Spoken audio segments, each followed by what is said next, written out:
We're live, as you said that. Do you want Good. to start us off with an introduction to yourself and your books, Brian? Okay, I'm Brian Caves, member of this illustrious club for, I think, about 3 odd years now. I write mainly crime, set in the USA and also the UK, but I also dabble in horror as well, mainly short stories and novellas.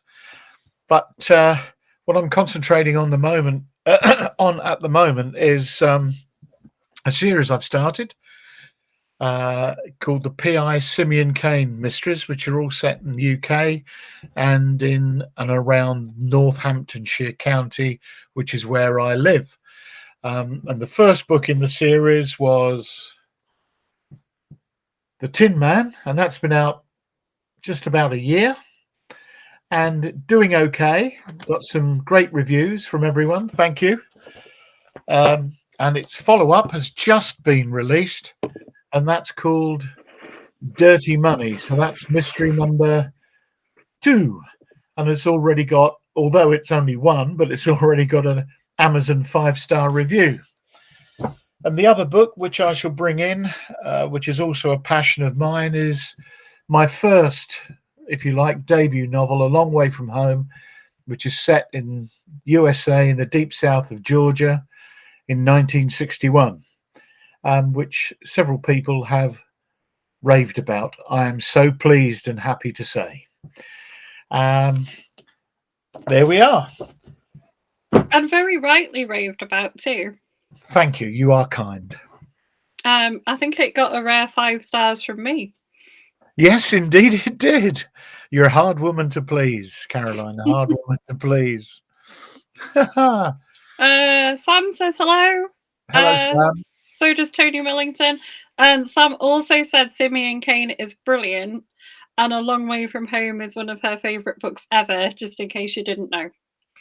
I didn't know that. She's never told me that I don't before. think she's ever said that you're one No. of her favourite authors ever. She's kept that a really close secret, and I'm glad that it's finally out. She's come out of the closet about that book, which is great. Great news for me. Yes, Sam has been actually very supportive of my writing for some time now, and that's really nice. And it's nice that people like that book and other things that I do. It really, really is. Excuse me. Andrew says hello as well from Nottingham. Hello, Andrew from Nottingham. Do you want to start us off with a little introduction to Simeon? Tell us about Simeon Cain in a bit more detail. Okay. I'm not the type of person that wants to get bogged down in a lot of police procedural. One, it's too complicated for me, and I'm a simple person. But I love and enjoy crime and reading it and writing it.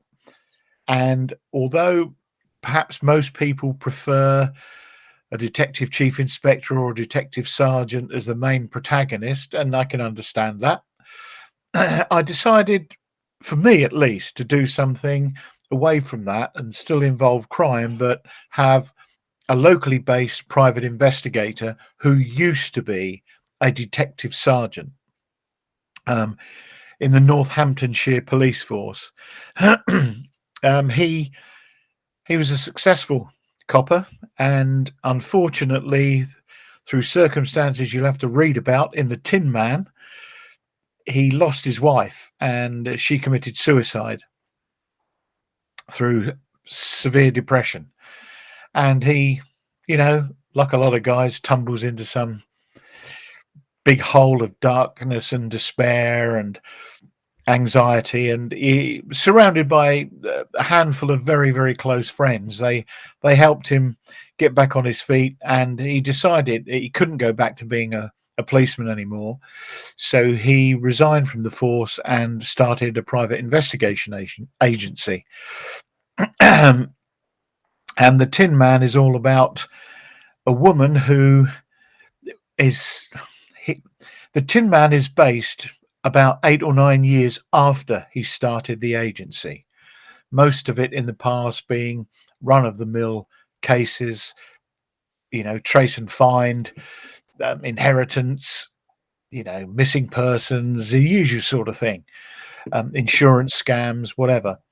But one day a beautiful woman turns up in his office and demands or asks him to investigate the death of her father, which has been all but forgotten by the police. I know it wouldn't be that in real life, but for the sake of this story, it is.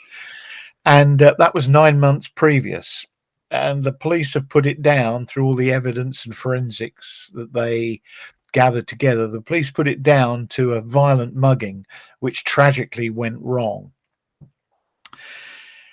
She's unconvinced and still believes that there's something more to it than that. So she asks him to investigate. And with the help of one of his best friends, who's a detective inspector in the local force, the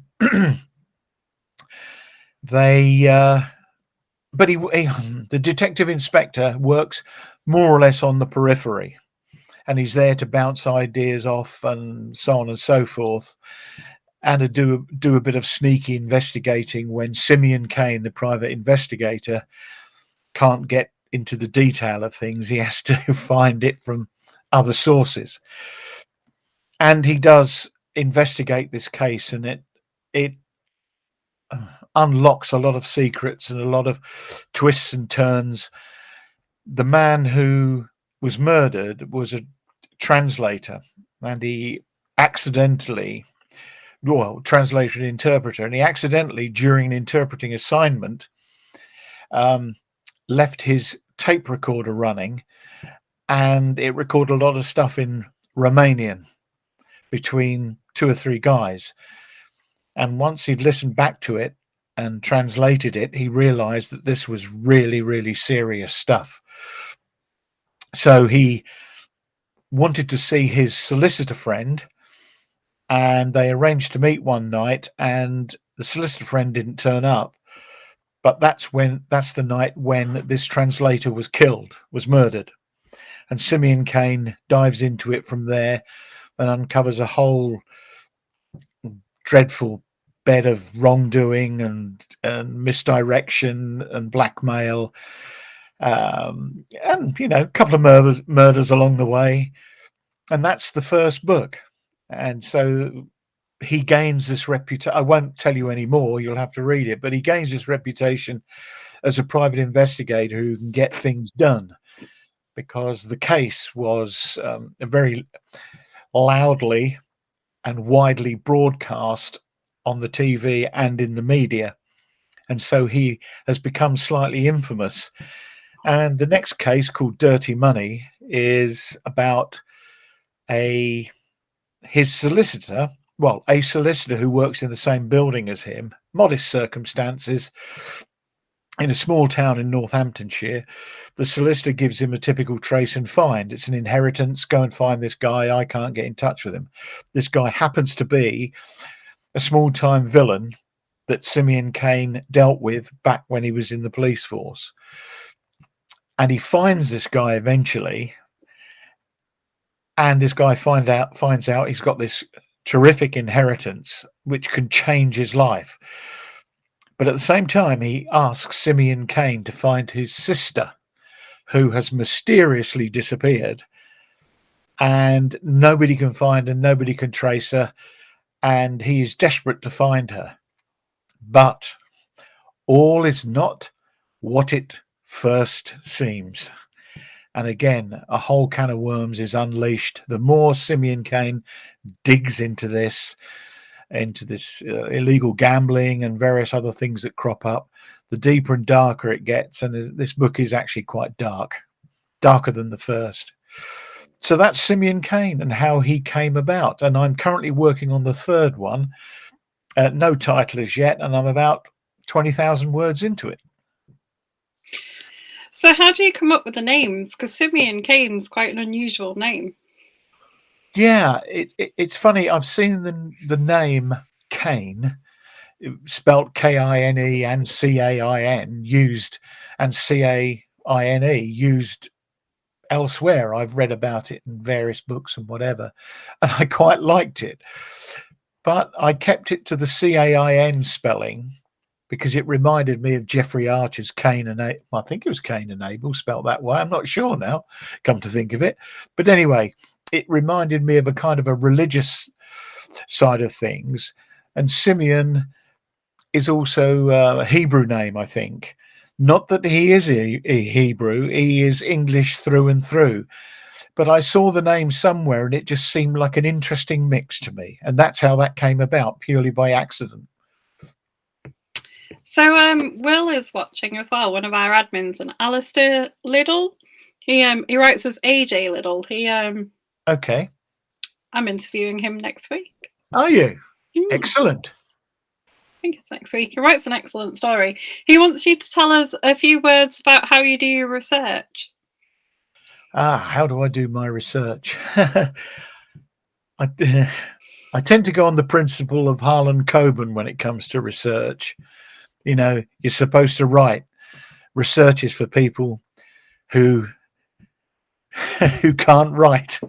That's what he says, or who don't want to write. Write it, then research it, then change things. And I try to look at it that way. But how do I do my research? Well, I have a cousin who was a detective inspector in the police force many years ago, so I tap into his brain on occasions. I also know a couple of policemen, casual acquaintances, but that I can talk to on occasions, but mostly it is done via the internet. I just throw something into the old Google search engine and it comes back. Then I cross-check that with other things just to make sure that it is factual, or cross-check it as best I can. And sometimes I throw a question into the old UK CBC Facebook page and say, is this right? Can this happen? And the lovely members of this group will always come back and offer advice, which is fantastic. But that is literally it. You know, that's my research done. Excellent. But most of it's in my head, as with most writers, it should be. His books are set in a very different kind of Georgia to yours. Oh, they're in the deep south, are they? No, they're in the country of Georgia. Oh, the country of Waving Hands with Russia. That one? Yeah. Yeah. Oh, excellent. Blimey. A very different read. I've just read book 2. It's excellent. Yeah. Oh, I must check them out. I heartily recommend them, and I'm not just saying that because I'm interviewing him next week. They are really good reads. Sam is asking, and I'm going to read this and warn you, she may go full that lady from Misery on you. She's asking how the follow-up to A Long Way From Home is going. Oh, God. Slowly, Sam. I think, like I've said to you and Caroline many times before, it's going slowly because I'm concentrating on Simeon Cain at the moment, and I'm going to have to concentrate on Simeon Cain because of something that's just happened, which I can't really talk about at the moment until it becomes official. But there is a publisher knocking at the door and saying they love my work and they want to publish it, including A Long Way From Home. But given the fact that I'm 20,000 words into Simeon Cain book 3, A Long Way From Home is suffering the follow-up. But I'm still working on it, bit by bit. I'm still working on it when ideas come to me. Sorry. You may see a second one this year. She's a patient lady, Sam, but I think there might be a point where she comes and camps outside your house. And we'll prefer the second. Camp outside my house. Yeah. She is a patient lady, and she's been very, very supportive, which is brilliant. A few months ago, I did sign to a new publisher that hadn't been around for very long, of which Sam had a bit of a hand in, more by accident, really, because I didn't know she was working for them at the time. I hope she doesn't mind me saying. But unfortunately, they had to fold because of various things, and one of the owners has got a bad illness and so on and so forth. And so I thought I'd go back to self-publishing. But recently, another publishing company has come back to me who have just picked up my books that I spoke to, well, emailed weeks and weeks ago, and they've said,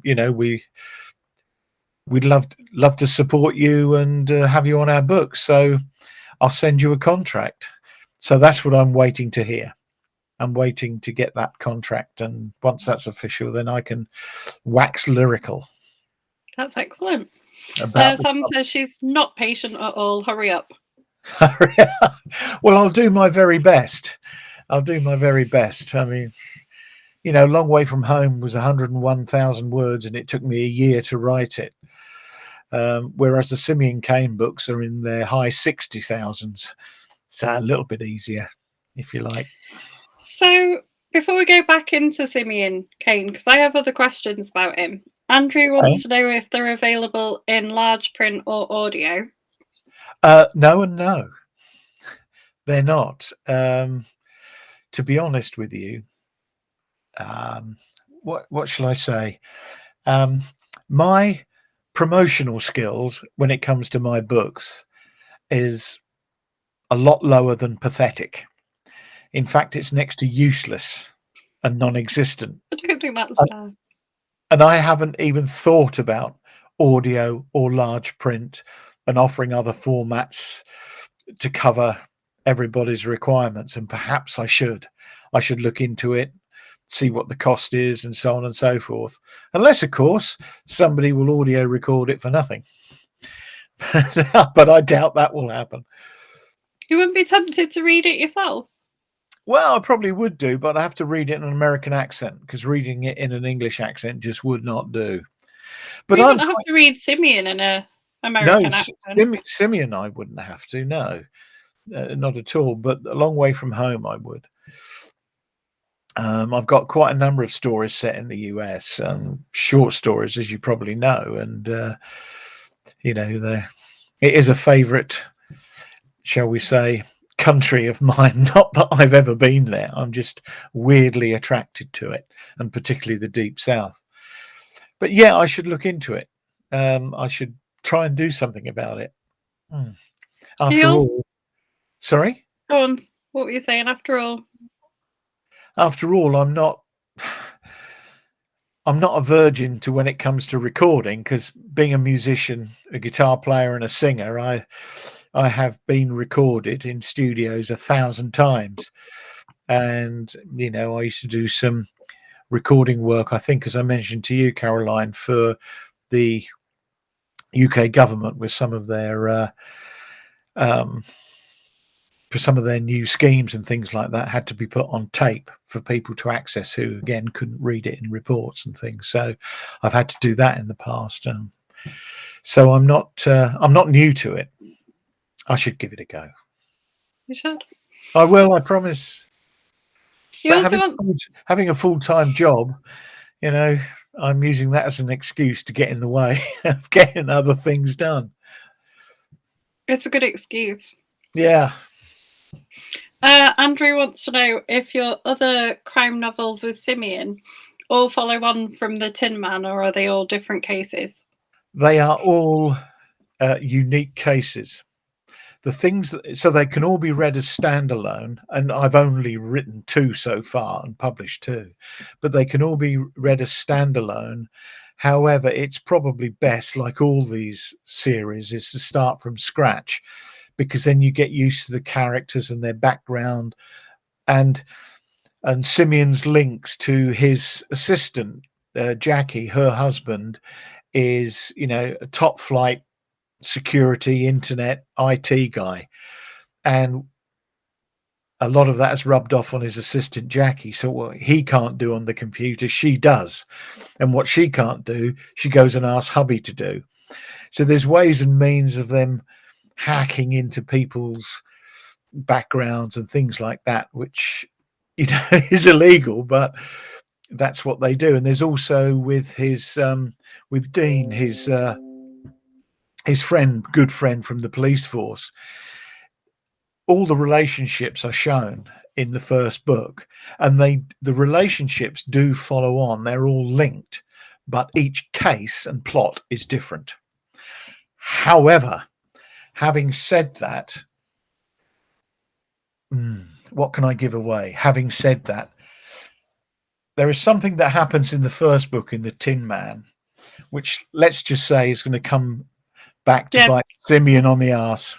Don't give it away. I know what you're talking about because I've read the second book. Yeah. And this is a good advice for Andrew because I've only read the second book in the Simeon Cain series. Okay. And I did feel like I missed out a little bit by starting at book 2. Yeah, there are certain things that happen in book 1 that transfer over that are not necessarily crucial to the new plot, but it does help to build the storyline of the characters and some of the angst that Simeon Cain goes through, because he's a bit of a flawed character, aren't they all? But he's not broken. Because I have read other books of yours. I've read The Burning Man, the novella, it's set in again in Georgia, about those two guys, two slacker friends who mess with the mob and really regret doing it. But that's sort of very hard, nasty crime. Perhaps you disagree, but I think it is, because what happens to certain people in that is not good. I've obviously read A Long Way From Home. Yeah, you have indeed. I mean, when you're friends with Sam, it wasn't gonna. I think she's made everybody read it. Well, I haven't noticed that in terms of sales. So, Sam, get on with it. Get on with it. If that's what you're supposed to be doing, get out there and market my book, girl.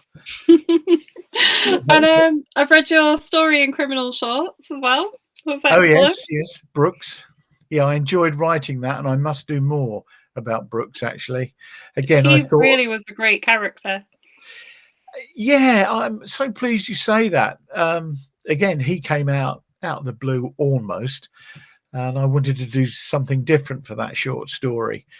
But then once I'd written it, I thought to myself, Christ, I could probably do a book of short stories of Brooks going from one thing to another, as opposed to full-blown novels. But again, it's on the back burner. It hasn't been forgotten. Then it's just the same as my horror writing as well. You know, I Am What I Am, which is a novella about vampires. I want to put another add-on to that, you know, and make it like a book 2 type of thing, but still in novella format, because I love novellas. To me, that's the best format ever. I may seem strange, but I just love it. Absolutely love the novella format, and I wish more people would write them. I'm trying to think how I feel about them. I like them when they're spin-offs to book series. Yeah. So you get like novellas of like the characters' backstories and things. Yes, yeah, absolutely.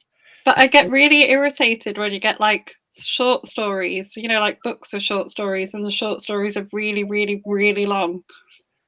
Oh, I see what you mean. Yeah. And almost novella-like, because they're not right, and that really annoys me. Yeah. Yeah. Well, my novellas tend to be about 22,000 words. So they are an actual read rather than just a sort of a throwaway short story type of thing. But it is like, you know, so I wouldn't want to sort of try and get away with writing a short story and call it a novella. I think that's cheating a bit. I think a novella has a bit more meat about it. But it is quite a discipline, writing a short story and a novella. But I tend to look at, the one thing I do not do is look at a word count. I do not look at a word count or a page count as a target or anything like that.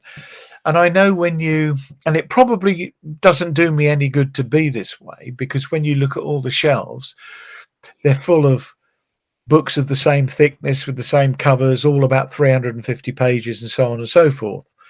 I think a book should be written to the length it deserves to be. No longer, no shorter. And there's an awful lot of books which have an awful lot of padding in just to satisfy a certain reader. And I almost hate to say it, and I know I'll get shot down for this, but J.K. Rowling is one of them with Robert Galbraith's strike novels. To me, they are so overly long and embellished. You could cut them in half and it'd still be a fantastic story. But that's just my preference, and we are each this different. So there we go. But I like novellas. No, I do, and I'm reading a J.D. Salinger novel at the moment that is 144 pages long. Right. And Okay. he's a classic, isn't he? No. He absolutely is. And to be perfectly honest with you, I'm just going to reach up for something now. Where is it? When you consider, and I know it's all down to text size and things like that stipulate how many pages you're going to have. But when you think that this book is about 120 pages, The Postman Always Rings Twice by my favorite noir writer, James M. Cain. And in that, there are 3D characters, a terrific plot, and it's gripping, and it doesn't need any more. And he, like a lot of the old noir writers, is famous for that.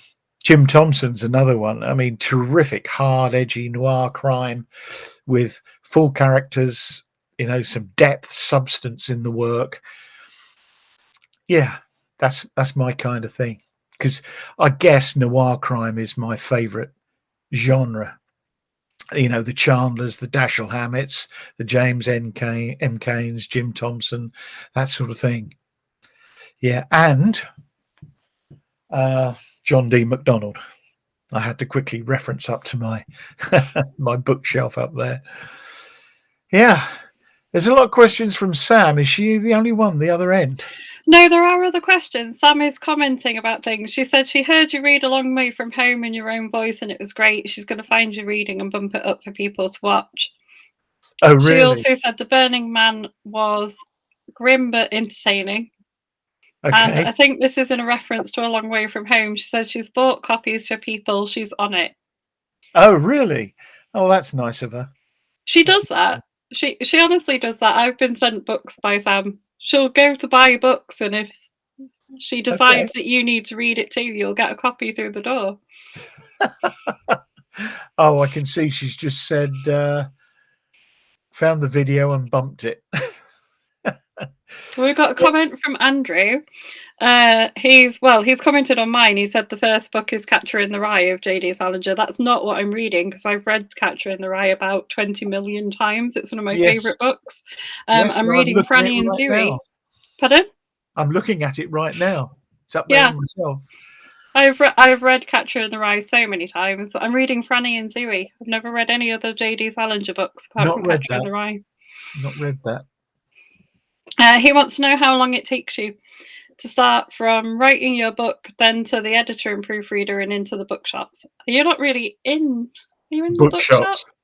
No, not in bookshops at all. Sadly, given what I've just recently been reading about W.H. Smiths and Waterstones and how the top publishers pay them for their books to be on the bestseller shelves and things like that, I don't think I'll ever get in the bookshops. But while there is life, there is yet hope. It's weird because A Long Way From Home took me a year to write. Then it took me about another 6 months to go through it and edit it. And it has been edited several times since. So that was quite a long process, and it got edited after I self-published it. And there have been some very helpful people like Kath Middleton, who has pointed out some schoolboy errors that I made in that book, which was very kind of her, and so have one or two other people. So I've had to edit it a few times, but hopefully that's now finished. As for the Simeon Cain books, the first one, The Tin Man, I wrote in a couple of months. It just came to me. I threw it all down, and I was literally publishing that within, I guess, 6 or 7 months of writing it. Dirty Money has taken a little bit longer because other things have gotten in the way. Doesn't matter what they are, but there's no set thing. I can't turn around and say it takes this long, because I'm not a very disciplined writer. I try to do a bit in the mornings before I start my full-time job, and I work from home. So between 9 and 6, I'm on my full-time job. So I try to write after 6 o'clock as well, time allowed. But I try to do as much as I can, 250 words, maybe 500 a day, if possible. I know some people write an awful lot more than that. Robin Ruffley, for example, I've been having conversations with him. He does about 3,000 words a day. And I think last year he published 7 D.I. Lasser books, which is phenomenally prolific. I don't think I could ever do that, but he writes full time, whereas I don't. And it's another thing with my writing that where I'm not disciplined in terms of some people will write a synopsis and they will plan the whole book out, the whole idea, and that's their framework, their skeleton for the book itself, which is a fantastic way of doing things. I can't do that because, one, I hate writing a synopsis. I think it's the biggest chore on the planet next to ironing. But writing a synopsis for me, don't like it at all. Not very good at it. But what I normally have is either a title or a scene in my head to start the book off, and a kind of an idea where I'd like to see it go, and then sometimes a scene towards the end, which could work out to be the ending itself or something close to. The rest is free flow. And I know a lot of writers who work that way as well. And I let the journey take me whichever way it does. And sometimes it twists in nice directions, and sometimes it twists in very horrible, awkward directions, which means, oh, Christ, this is no good. Throw that in the bin, start again kind of thing. So I'm not very disciplined in that respect. But if I get, once I've looked at this contract with this new publisher, I will have to be disciplined. And I won't be able to suddenly to sit there and write 250 words for Simeon Cain and think, oh, I could really turn something into a horror novel, then skip on to another document and write something for a horror novel. I won't be able to do that. I need to be focused. And that's a good thing, is to be focused. So in terms of how long does it take from start to finish, it's as long as a piece of string at the moment, as long as a piece of string. When I did sorry to bore everyone with this, but when I wrote my first book, Killing God, which I think I've mentioned before, in fact, I definitely have, that came out when the first Jack Reacher novel came out, Killing Floor. So that tells you how many years ago that was. And it was also at the same time when John Connolly wrote his first book, Every Dead Thing, about the serial killer. Both of those books for those two authors were fantastic and shot them to fame almost overnight. But I secured the same literary agent, Darley Anderson, that they still have, as far as I know. And they loved my book, Killing God, which was set in the Deep South.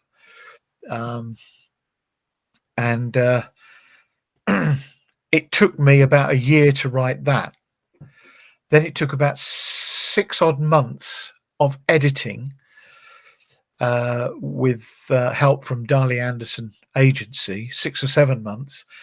And then for the remainder of that 12-month period, it was sent out to publishers, the 6 big publishing houses, for them to make an offer on.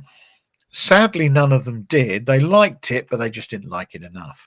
So that whole process took 2 years to get a response from those publishers, all of which was negative, except from one said, really like this, could think it could make a fantastic film. It's so atmospheric. It's just not what we want at this moment in time. And the other problem was that a couple of the publishers, Penguin and somebody else, I think, felt that the novel was part literary, part standard crime genre, and they felt that the two didn't mix. It had to be one or the other, which was weird. But anyway, that fell to one side, and things got in the way. And many, many, many years later, I wrote A Long Way From Home, but I used Killing God as the framework for A Long Way From Home. I changed a few things and then wrote A Long Way From Home. And by God, the writing's much better in A Long Way From Home. So I hope that answers the question. That's how I am, and that's what's happened to me so far. Karen McKinley, another one of our author members, says, wow, 3,000 words a day. That's what Robin does, not me. I wish I could. You know? I think when you were talking about being self-published as well, I think attitudes to self-publishing are changing massively, aren't they? They are indeed. So we were talking about Alistair, who was watching earlier, who I'm interviewing next week. Yes. He was on the debut prize last year for Bloody Scotland. Oh, right. Okay. And he's self-published. Is he? It has gained far more respectability than it was first thought of, because everybody thought it as a throwaway gimmick, that type of thing, and the publishers didn't sit up and take notice. But a lot of writers, well, it's allowed a lot of people to be able to write and publish their own book, which is a good thing. Everybody has a creative streak. I mean, they say that everybody has a story in them. Whether everybody should write those stories is an entirely another matter, because there are some howlers out there, even some professionally published books.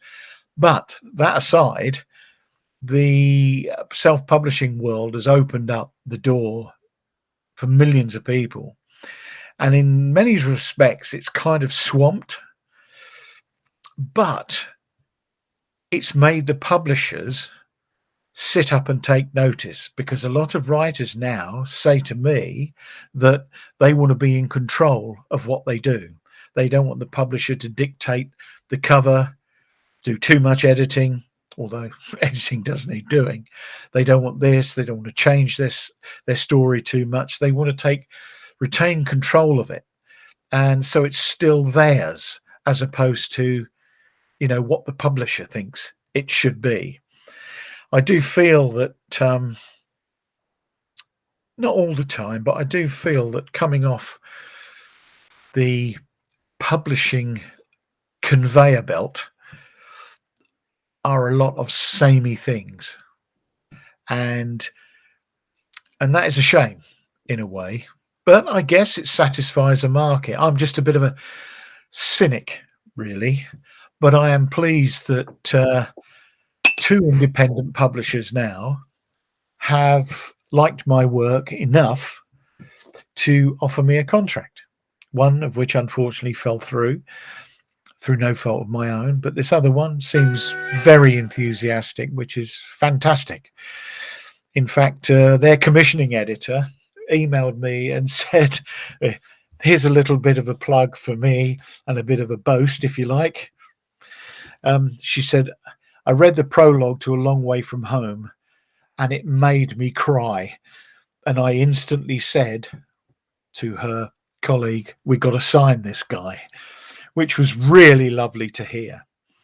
So that, evokes emotion in certain people, and which is nice. And that's what books are all about. They're not about plot. You know, they're about stories, they're about character, they're about situation, they're about emotion, they're about love and hate and war and peace and all sorts of things. As Stephen King says, why spoil a good story with plot? I mean, you've got to have it, but it's how much focus you put on it. That's the key, or how well you write it. But there we are. J.D. Salinger has a really good quote about that, doesn't he? He's like, something about liking a book best where you finish reading it and you just want to ring the author up and have a good conversation with them. Yes. Yeah, that's pretty good, actually. I didn't know that. That's pretty Which good. I feel like it's a much better quote than I've just paraphrased, but I feel like that's just what me and Sam do. Yeah. It's our like author chat thing. We've taken that We and like run this with book. it. We want to find out more. Yeah. Let's Yeah. go and have a chat. I mean, and that's great. That is terrific. You know, because you get to understand the person, their motivation behind the writing, and so on and so forth. There we go. And we do track authors down to do interviews with us. Go on the hunt for them. We do. Maybe you should use Simeon Cain PI to track them down. Maybe. So Maybe. Simeon, like, there's a lot of. I'm trying to think of some of the ways I want to ask these questions without giving anything away. There's a lot of quite dark things that happen. True. Aren't there? There are. They're very sensitively handled. How do you manage to sort of keep that balance of going dark but without doing too much? Good question. Yeah. What I wanted to do was write a mystery series, but a mystery series can sometimes be what is loosely termed cozy crime and so on and so forth. It's not an out and out, as we would, hard crime detective type thing. But I wanted to write a mystery series that is darker than a lot of mystery series. And that what can I say? My cynical outlook is that the whole human race sucks, basically, apart from all the members of UK CBC, of course, and the people who've bought my books. They're all wonderful. But in general, the human race is nasty. It's destructive. It lies. It cheats. It thieves. It hurts. It kills. It maims. It's greedy. And what I've tried to do, and if you think about it, that is what the human race is all about, what big corporation is all about. You know, if we didn't need the next mobile phone, China wouldn't have to rape the earth for all the minerals to create all the, chips and things like that, or whatever they have to do. We're constantly destroying this planet. Now, given all of that, my morbid way of looking at things is that, yes, people in power, people who are not in power, there's a lot of nasty people out there that just want something for nothing and will go to extreme lengths to get it in real life. And I wanted to include that in the stories to make them a much, much darker mystery. And I mean, but try to make it logical at the same time. I mean, like all detectives, Simeon Cain starts off innocently, finds something else that piques his interest, and he thinks, oh, and that leads him somewhere else, and that leads him somewhere else. And I could go mad with gratuitous violence. And there's a bit of violence in those books, as I'm sure you will attest to, but there comes a point where you can't. How do I stop it? I write it all out, and then I look at it and think, are people going to be turned off by this level of violence? So I roll it back, and I try to do it in a hard hitting, a dark, but also a sensitive way. And I can't tell you the skill or the art in that.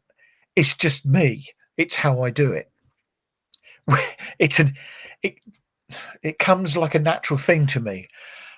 Yeah, I could write an out and out, really, this is brutal, and but I do tend to rein it in to make it readable and acceptable. I think you have to rein certain things in, because people do go to extremes to hurt other people.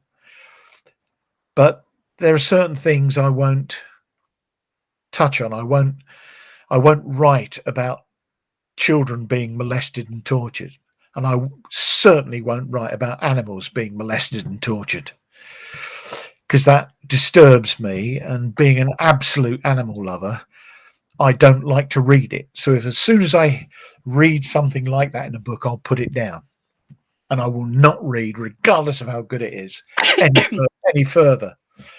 So I tend to use that. I tend to work with just adults, and yeah, I just rein it in. I write it all out brutally, then rein it in. The Burning Man, you've read that. You've read now Dirty Money. Which do you think is more violent or brutal? I want to say The Burning Man. Yeah. Despite what happens in Dirty Money, Burning Man is more brutal. Because Dirty Money is still quite dark. Like, it's dark for me. I'm more of a cozy kind of crime lover. Okay. It is dark. It's deliberately meant to be. But as I say, I write it all out.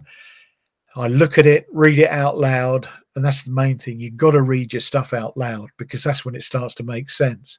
And then I know, hang on, I've got to rein that in a bit. That's a bit unacceptable. Like I will suggest that a woman has been raped, let's say, take that as a subject, but I won't describe it. But I suggest it enough in the scene that you are under no illusion as to what's happened. Yeah. Because I think if you go too far, you start verging into horror territory, and I don't want to confuse the two, because there are some horror books out there that I've read which are so extreme and highly praised and published, but are so extreme in their depravity and their horrific descriptions of things. I could not go that far, and I find it difficult to read, tell you the truth. But I don't want to confuse the two.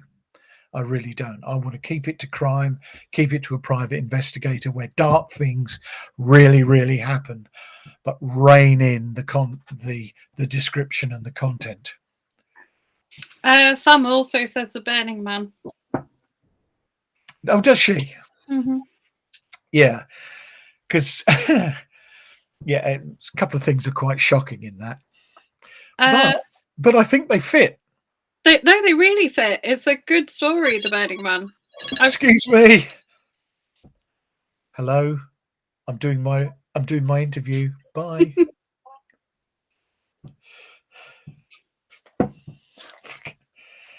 My daughter forgot. Oh dear. Bad lass. Well, I was just going to say, all of your books that I've read have been really enjoyable. So thank you. Have you read any of the horror? I haven't yet, and I do like horror. You've got to read I Am What I Am, or At the End, which is 3 short horror novels, about 8,000 horror stories, just about 8,000 words each. Kath Middleton really liked the one that was Heart and Soul about the haunted house. She loved that, which is really nice. But there, At the End contains 3 decent-sized horror short stories in them. Do you have a favourite horror author? Well, has to be said, Stephen King. I think the man's a genius. Mind you, there are others like Richard Lehman. Who else? Richard Masterson, I should say, who Stephen King was influenced by, who wrote I Am Legend, which was then turned into a dreadful film starring Will Smith. That is the best vampire novel I've ever read. I Am Legend, and it's a novella, really. It is just phenomenal in the way that it's written. It's very literary, but it is absolutely superb. But Richard Masterson, Dean Koontz, I like very much. But I would have to say overall, and I've read Jack Ketchum, who tends to be very, very graphic and brutal. Who else have I got on my shelves? Jack Jemsch, who wrote a fantastic horror story about a haunted house called The Grip of It, which is very, very different. I really, really like that. There's also Jack Kilbourne, who also goes under the name of J.A. Conrath. I've got a couple of his books, which are terrific horror novels, but it is Stephen King. I've got lots of his books. I mean, I kind of grew up with him, but I did. I mean, Salem's Lot was the first book of his I read, and apart from probably one other book, is still the only one that probably made me shiver. No other horror book really has. It's like horror films. I'm not affected by them at all. There are very few. I can't watch horror movies. In fact, the only horror movie that shakes me to the core still is the very creaky set version of Salem's Lot, starring David Soul as the main protagonist. And I watch it now, and it's very, very creepy, even though it's years and years old. It hasn't got any massive special effects in it, but by God, it's creepy. But other horror novels don't do a thing to me at all. But yeah, Salem's Lot, still one of my favourite horror novels of all time. So it's got to be Mr. King. See, I've not read Salem's Lot, but I have a love-hate relationship with Stephen King. Oh, do you? Oh, yeah. He's written hours. Absolutely love his books, or I can't finish them. Yeah, he's written some howlers. But yeah, I've got a lot of his books. I mean, I've to get through The Stand and It and such mighty tomes as those. It takes. I have read those. My favourite horror authors are Joe Hill. Hill, his son. Yeah, I've not read any of Joe Hill's as yet, but I've been told that Nosferatu is quite a good book. Heart-Shaped Box is my favourite. Heart-Shaped Box, yeah. Or his short stories, 20th Century Ghosts. Okay. One of those still haunts me. Yeah? I'll have to give him a try. In fact, I was only looking at him today on Google, thinking which one should I start with. My other two favourites that I really like, that I just buy their books of in the horror genre, are Grady Hendrix, who wrote Horror Store. Looks like an IKEA catalogue. No, don't know it. He's written a few. His were great. There's one set in Georgia that's a vampire book that you'd probably really like. Which one's that? Oh, it's a Southern Book Club's Guide to Slaying Vampires, I think. Oh, right, okay. And I like Paul Tremblay as well. My favourite of his. I've not read any, but I know the name. And there's also Ben Cheatham as well, who is quite a prolific horror writer. And there's also, what's his name, who wrote Adam Neville, who wrote Ritual, which was made into a film a couple of short years ago. It's a pretty reasonable film. Ritual is quite a good book. You've been asked how old Simeon is. How old? Well, Hmm. when he started in The Tin Man, he was 48. So he's now, he's over 50 now in this third book coming up, because I'm progressing it year on year. Excuse me. So will you have a kind of COVID, Simeon? No, No. we've passed that. I think myself, like a lot of authors, chose to completely rule COVID out of any plot. Yeah, it's done deliberately. Done deliberately. It is. So we are nearly at the end. We've got 4 minutes left. Oh, we have. Karen McKinley's recommended Will Carver. She said people talk about how violent his books are, but you don't actually see the kills. Correct. I've got 3 of Will Carver's books. Fabulous writer. Fabulous writer. Sam has thanked us for a great interview, and she says, "Long may your books continue." Who said that? Sam? Sam, obviously, Sam. Yeah. Oh, yeah, I can see it here. Yeah. I should marry her, really, but possibly her husband might have something to say about that. He might do, yeah. Go in for polygamy. Yeah, so, yep, there we go. This is me. I often want to marry Sam too, to be honest. She is marvellous. Maybe we just both need to marry her. Yeah, you guys are good buddies, aren't you? So yeah, there we are, everybody. A Long Way From Home. That's been out. Show 3 us off the book covers. Hold them up. Where are the book covers? Right, long Way From Home again. There we are. That's my 5-star one. That's my 5-star read. Then The Tin Man, the first Simeon Cain novel. The front you can see is a maze. That has a significant part in the book. I'm not going to tell you anymore. And Dirty Money, the second Simeon Cain novel. You can't really see it, but at the top there's a gun. That's quite and lots of blood, but that's quite crucial as well. There we go. Shall I bring any others down from the shelves? Or shall I leave it at that? I think that's a good range for people to go and explore. Alistair said thanks, he enjoyed it. Good. And Thank you. Karen and Laura and Leslie are going to go back and catch up. Okay. And explore your back catalogue in some.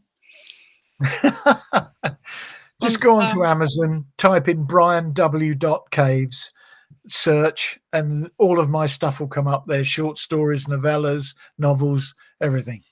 Yeah, and thank you so much for joining us. It's a pleasure, and thank you for having me again. You're always welcome.